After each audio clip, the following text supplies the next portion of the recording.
Pike County in southwestern Indiana until 8:15 p.m.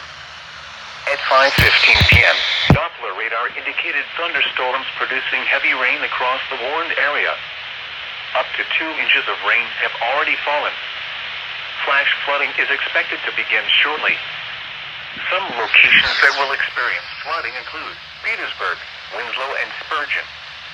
Additional rainfall amounts of 1 to 2 inches are possible in the warned area. Repeating, a flash flood warning has been issued until 9:15 p.m. for the following county: Pike, Indiana.